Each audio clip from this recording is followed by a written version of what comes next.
Second video in this final lesson where we're again looking at wrapping up and preparing you for your next time round.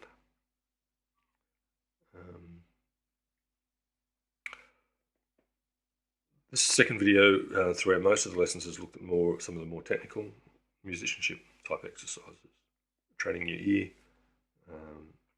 getting specific exercises that allow you to do the sort of things that we're doing, give you the skills that you need. So again, that's what we're going to be doing here, and we're looking at this idea of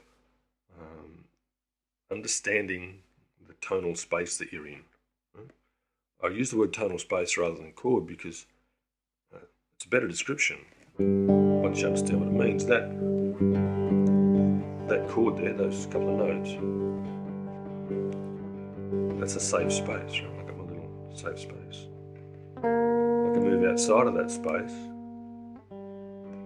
but not too far because it still sounds cool, and then come back in again. So if I go to there, I'm still in the network. It's in the scale. It fits. If I do that one,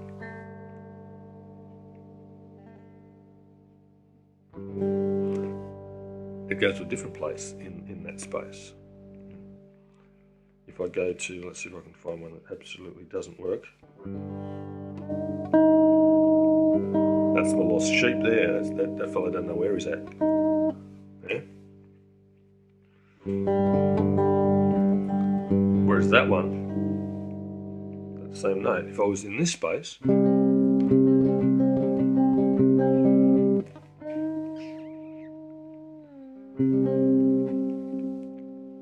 does work. So we're looking at being able to identify notes that function in a particular way according to the chord, the tonal space. That's what that does. That has a function, does that, when we're here. Now the way that you develop your capacity to do that is by learning what all the notes are in a chord. Remember we talked about arpeggios before. They're in your notes somewhere. We have looked at them. If you can do this entire course again, having these arpeggios absolutely 100% nailed, then you'll be lifting the bar, which is what we're all about. So what I want to make sure that we get out of this lesson is some focus on these arpeggios. Okay, about knowing what's in the chord, because our improvisations are all about following the chords around. You can just use a minor pentatonic the whole way. Please do that, that's cool. But sometimes, and this is a more advanced course, you'll want to do something a bit more tricky. Okay, now to do that, you will want to understand how these chords work and how you move through the chords. So let's have another closer look and make sure that you've got these arpeggios down. The notes in your one chord, 1, 3, 5, flat 7, 1. 1, 3 on the 4th fret there, 5 open, flat 7 on the 3rd fret, 1. I could of course play that one there. It's also important that you can hear that dum dum dum dum dum dum dum dum dum arpeggio.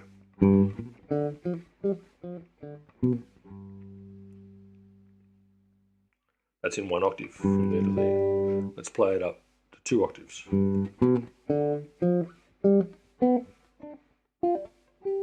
Okay, those notes again. 12th fret, 10th fret, 7th fret, 4th fret, open.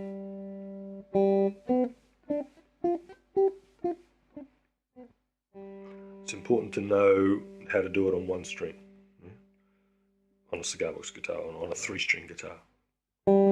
Particularly important because you're doing this a lot.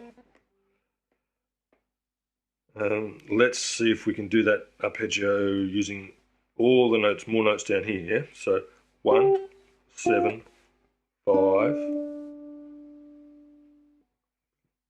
3, 1. Okay, 1, middle string of 5th fret, 3, 9th fret, 5, middle string of 12th fret. I could also go 1, 3, 5 and continue on my merry way there. Right, 1, 3, 5, 7. That's an important one.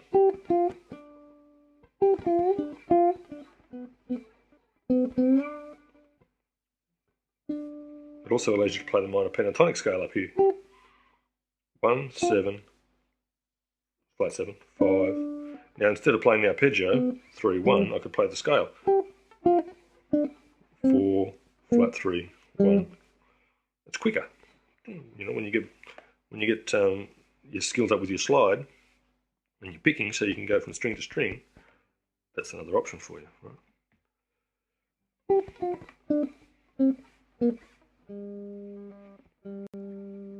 Yeah. Okay, so there's your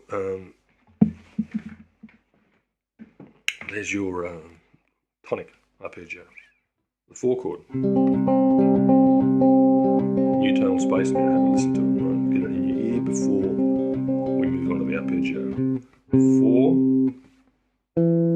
3 back there in the middle string on the 2nd fret. 5, 7, 1. So you know, if you want to, when we move to the 4 chord, you can play that.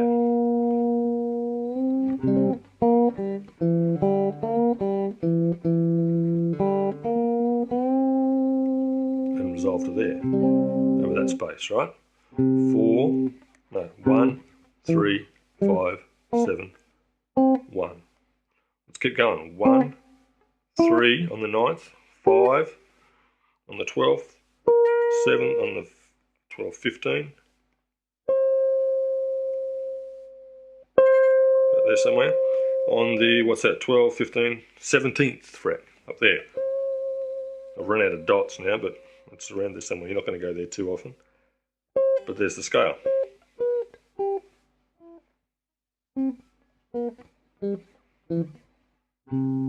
Okay, you need to be able to do that. The notes here around that space, let's have a look.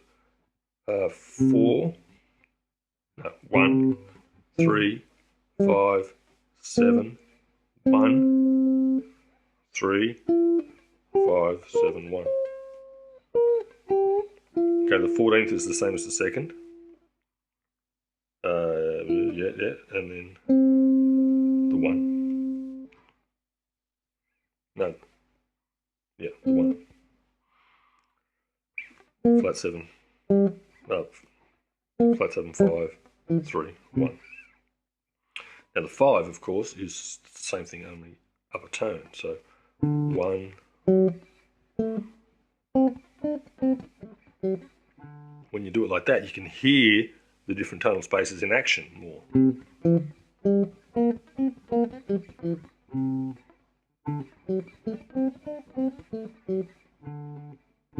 Yeah?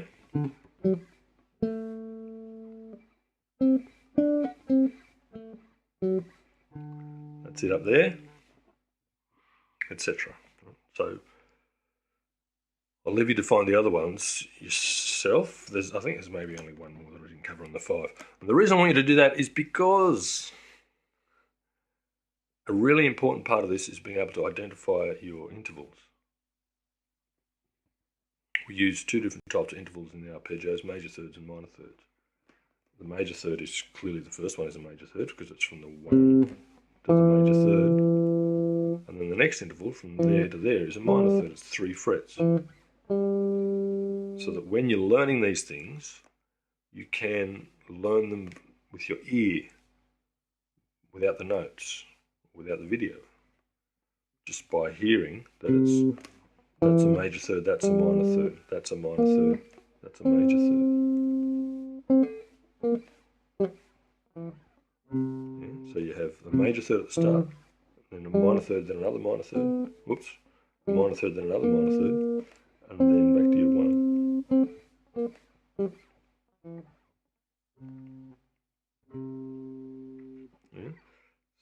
you're able to construct these arpeggios because you can hear what they're supposed to sound like. And again, you're getting your ears sorted so that when you're playing, you can predict what it is that's going to come next, even if it's only half a second before it happens, or less. So once you've got those arpeggios down, you can do that other exercise that we did, where you're following your chord progression, your 12-bar, or pick another 8-bar progression if you like, picking a note from those arpeggios, and you can connect them together. So now we've done this before, so I'll just briefly run over it. Let's have a look at this movement from the 5 to the 4. The 5 arpeggio, remember, went like that. And the 4 arpeggio was 1, 3, like that. So if you're playing that one note, for example, on the 5 chord, when we move to the 4 chord, you can just move down there to the 1 note in the 4 chord, that's fine. Or you can move up to here, which is the 3 note in the 4 chord. Okay, so we've got smooth movements in either direction that work. If you're playing that note there, which is the 5 note in the 4 chord, 5 chord, same thing, you can just move back to the 5 chord. The whole thing's moving back, so you can move back with it. Or you can go forward, but where do you go? If you're going forward, you go up 1. That's the flat 7, isn't it? In the 4 chord. Okay, so we've used that note before.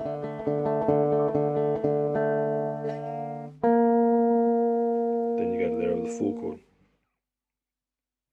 Okay, so understanding these arpeggios will make that exercise a whole lot simpler. And that exercise is really the crux of being able to move through changes. So get that sorted. Do that exercise where you're moving through your changes using your arpeggios, all 4 notes. Then use these ideas of voice leading and target tones and all that other stuff that are in those other lessons to be able to create musical ideas with them. The stuff in the exercise won't be particularly musical, but you'll be able to call on those skills as you're making stuff up, which is what we're doing here. So, yeah, like I say, get those arpeggios well and truly down. If you've got say you've got a 4-string guitar, you want to play blues on it, do the same thing by learning the arpeggios on it. Maybe you'll want to change your tuning on this. Then you're going to have to learn your arpeggios again. You might do this on a 6-string guitar. It's the same deal. You do it on a saxophone. It's the same thing. Learn your arpeggios, connect them up. Use that information along with riffs and scales and what we know about the minor third and the major third and all that sort of stuff. And you're away. Cheers.